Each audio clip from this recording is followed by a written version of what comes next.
তুমি আমাকে পেছন থেকে গলা চেপে ধরছো কেন? গলা চেপে ধরছি তোরে মাইরা ফেলার জন্য। তুমি আমাকে মারবা কেন? আমি কি করছি? ও বাবা, কি করছে সে সেটা জানে না। কালকে সারাদিন আমার সাথে দেখা করে নাই, রাত্রে আমাকে একটা ফোন দেয় নাই, আমি 2টা মেসেজ দিছি, আমার মেসেজের রিপ্লাই দেয় নাই। কারণটা কি বলো তো? জান, কালকে অফিসের কাজের অনেক প্রেসার ছিল, এজন্য তোমার সাথে দেখা করতে পারি নাই। একদম মিথ্যা কথা বলবা না, আমি ভালো মতোই জানি তুমি কালকে আমার সাথে দেখা না করে অন্য কোনো মেয়ের সাথে সারাদিন ঘুরছো, ওরে নিয়ে বিভিন্ন রেস্টুরেন্টে গেছো, পার্কে গেছো, ওরে খাওয়াইছো, আর রাত্রেবেলা বাসায় যেয়ে টুস করে ফোনের সিমটা চেঞ্জ করে অন্য সিম দিয়ে ওই মেয়ের সাথে কথা বলছো, তাই না? এর জন্য আমাকে ফোন দিতে ভুলে গেছো। এখন সত্যি করে বলো, ওই মেয়েটা কে? আমি অন্য মেয়ের সাথে কেন দেখা করবো, কেন কথা বলবো? এক আপদই তো সামলাতে পারতেছি না। কি বললে তুমি? আমি আপদ? তুমি শুধু আপদ না, তুমি একটা মহাবিপদ। তুমি আমারে এত প্যারা দিছো, শান্তি আসা তো দূরের কথা, আমার জীবনে যতটুকু শান্তি ছিল সেইটুকু শেষ হয়ে গেছে। কোথায় যাই, কি করি, কার সাথে কথা বলি, সব সময় শুধু সন্দেহ আর সন্দেহ। সিঙ্গেল লাইফেও শান্তি নাই, প্রেম করলাম তাতেও শান্তি নাই। কোথায় গেলে শান্তি পাই? আমি একটু শান্তি চাই। তুমি যেহেতু জীবনে শান্তি চাও, আমাকে বিয়ে করে ফেলো। কি বলো? তোমাকে বিয়ে করলে শান্তি পাবো? অবশ্যই, কারণ বিয়ের পর তুমি আমার সামনে থাকবা, আমি তোমার সামনে থাকবো, সন্দেহ করা তো প্রশ্নই ওঠে না। তোমার জন্য নিজ হাতে রান্না করব, রাতে তোমার মাথায় হাত বুলিয়ে তোমাকে ঘুম পাড়ায় দিব, আর বিয়ের 1 বছর পর একটা বাচ্চা নিয়ে নিব। সেই বাচ্চা তোমাকে আদর করে বলবে আব্বা আব্বা।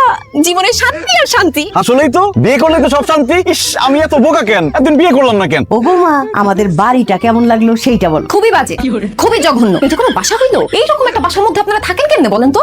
যেমন পুরানো বিল্ডিং তেমনই রুমগুলা কেমন ছোট। এর থেকে তো আমাদের বাসার ছাদের উপরে কবুতরের বাসাও অনেক বড়, অনেক সুন্দর। ও সবুজ, তোর এই বাসায় থাকার দরকার নাই। তোর শ্বশুর বাড়িতে গিয়ে কবুতরের বাসায় থাক। আব্বা, তুমি এত সিরিয়াসলি নিতেছো কেন? ও খুব মজা করতে পছন্দ করে, এইজন্য কথাটা মজা করে বলছো। মোটেও আমি মজা করে কোনো কিছু বলিনি, আমি সিরিয়াসলি বলছি। এই বাসা আমার একদম পছন্দ হয় না। শোনো বৌমা, তোমার যদি আমার ছেলের সাথে সংসার করতে হয়, এই বাড়িতেই তোমাকে থাকতে হবে। প্রশ্নই ওঠে না, এই বাসায় আমি থাকবো না। আমি বলে দিছি এই বাসায় শান্তির জন্য বিয়ে করছিলাম, বাসর ঘরে শান্তি নাই। না করছিলাম না যে প্রেম প্রীতি করে বিয়ে শাদী কইরো না, তখন তো মা বাপের কথা শুনলা না।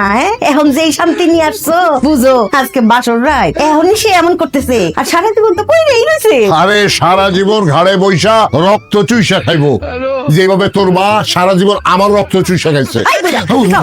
Sorry sorry. আব্বা মা চলে গেছে, চল আমরা শান্তি মতো বাসর করি। ভাই, তোর বাপ মা আমার যেই সব কথা শোনা দিছে, এরপর আমার বাসর করার কোনো মুড নাই। আর এই কোসের বাসর করে আমি বাসর করবো, প্রশ্নই ওঠে না। আমি বারান্দায় গিয়ে থাকলাম। হায় হায় রে, আত্মীয় স্বজনদের খাওয়ায় এত টাকা পয়সা খরচ করে সোনা গায়না কিনে ধুমধাম করে বিয়ে করলাম, তারপরে বাসর করতে পারতেছি না। এখন আমি কোথায় যাবো ভাই? শান্তির আব্বা কি বাংলাদেশে নাই?